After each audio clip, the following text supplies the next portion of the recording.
আমরা একটা স্ট্যাটিস্টিক নিয়ে আসছি, সেটি দেখা গেল কোনো উৎসব উপলক্ষে আমাদের দেশে আমাদের মুসলমান ধর্মের দুটি বড় উৎসব হয়, একটি ঈদুল ফিতর এবং ঈদুল আজহা। রোজা, এই সব সময় দেখা গেল যে রোজাকে সামনে রেখে অনেকগুলো এসেনশিয়াল কমোডিটি যেহেতু আমাদের কনজামশন বেড়ে যায়, এই বাজার অস্থির হয়ে যায়। আবার একইভাবে আমাদের এই কোরবানির আগে আমাদের কিছু পণ্য আছে যেটা কোরবানির জন্য আমাদের যেগুলো প্রয়োজন হয়, অর্থাৎ যেগুলো ডিমান্ড বাড়ে, সেই বাজারটা অস্থির হয়ে যায়। আমরা শুধু যদি সিঙ্গেল একটি আইটেম ধরি, আমাদের গরম মশলার কথা বলি, আমাদের টিসিবি যে প্রতিদিন যে বাজার মূল্য আপনার ফোরকাস্ট করে, আমাদের 13টা ঢাকার বাজারকে অ্যানালাইসিস করে তারা প্রতিদিন আপলোড করে। আমরা দেখলাম গত এক মাসে এই গরম মশলার প্রতিটা প্রোডাক্টের দাম 7% বেড়েছে এই এক মাসে। এর অর্থ মানে কি? এর অর্থ হলো যে এই কোরবানিকে উপলক্ষ করে এটি একটি অ্যাবনর্মাল আচরণ করছে।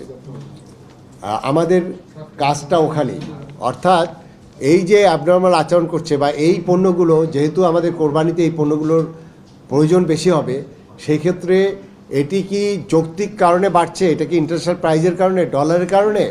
আর এই পণ্যটা আমাদের যেহেতু অনেক দূর দেশ থেকে আসে, সেই ল্যাটিন আমেরিকা থেকে আসে, এবং সেই পণ্যটা কবে দেশে এসেছে, আমাদের কোরবানির পণ্যটা এটা কি সাফিসিয়েন্ট এসেছে কিনা, এইগুলো বিষয়টাই আমরা জানতে এখানে এসেছি।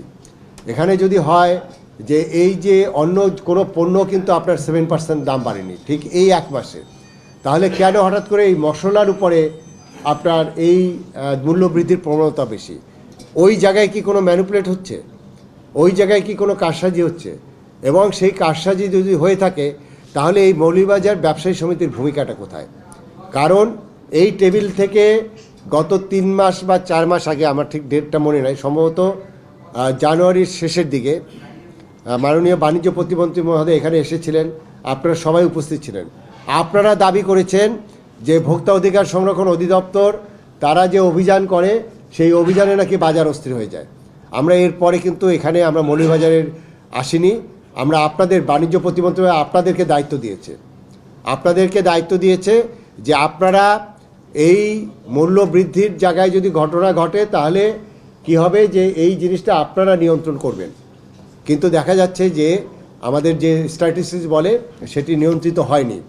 একইভাবে আমি খাতুনগঞ্জে আমরা গেলাম এবং সেখানেও একই অবস্থা দেখছি।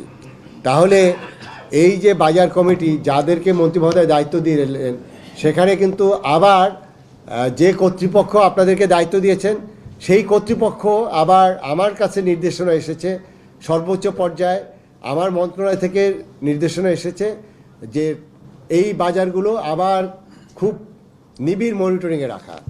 তাহলে কি হলো যে আপনাদের এখানে যে কমিটমেন্ট আপনারা দিয়েছিলেন সেই কমিটমেন্ট কেন রাখা যাচ্ছে না? এই জায়গাগুলো বোধহয় একটু আলোচনা করা দরকার, এবং এইটাই আমাদের আজকে এখানে আসার মূল উদ্দেশ্য। আমার কথা একটাই, সেটি হলো আমাদের এই পণ্যগুলো কত কষ্টে আসছে, সেখানে আমাদের ডিউটি কত, আমাদের কত প্রফিট করবে, সব কিছুই আমাদের কিন্তু এটি ডকুমেন্টেড থাকতে হবে। আমাদের বলার কোনো সুযোগ নেই যে আমার ইম্পোর্ট প্রাইস আমার কত, সেটি আমার কাছে কাগজ দেয়, আমি খাতুনগঞ্জ থেকে বা পাইকারি মার্কেট থেকে কত কিনেছি সেটি আমার কাগজ দেয়, ডকুমেন্ট নাই। এটি কিন্তু আমাদের আইনের ব্যত্যয়।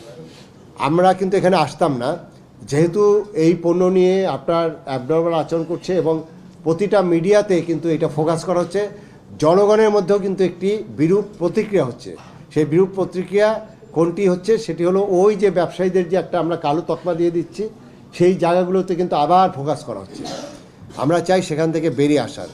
এখানে আমরা যারা বাণিজ্য মন্ত্রণালয়ে কাজ করি বা সরকারের পক্ষে যারা কাজ করি, আপনারা যারা ব্যবসায়ীরা কাজ করেন, তারা একজন আরেকজনের প্রতিপক্ষ না। আমরা বাণিজ্য মন্ত্রণালয় থেকে আপনাদেরকে সর্বাত্মক সাপোর্ট দিয়ে যাচ্ছি, সরকারের অন্য প্রতিষ্ঠানগুলো সাপোর্ট দিয়ে যাচ্ছে। আমার একটাই এখানে আপনাদের কাছে চাওয়া যে আপনারা এই ব্যবসায়ী কমিউনিটি আপনারা দায়িত্ব নেন। আপনারা বাজার যদি অ্যাবনর্মাল আচরণ না করে আমরা এখানে আসবো না, আর যদি এটি অ্যাবনর্মাল আচরণ করে তাহলে আমাদের সেই রুট কজে যেতে হবে, সেখানে আমাদের এই কাগজগুলো পরীক্ষা করতে হবে, এবং কাগজগুলো পরীক্ষা করে আমরা যদি দেখি যে কোনো ব্যবসায়ী এখানে আপনার কোনো রকম অনিয়ম করেছে, তাদের এই ডকুমেন্টের সাথে অ্যাকচুয়াল প্রাইস মিলছে না, তখন আমাদের যে আইন অনুযায়ী সেই ব্যবস্থা আমাদের নিতে হবে।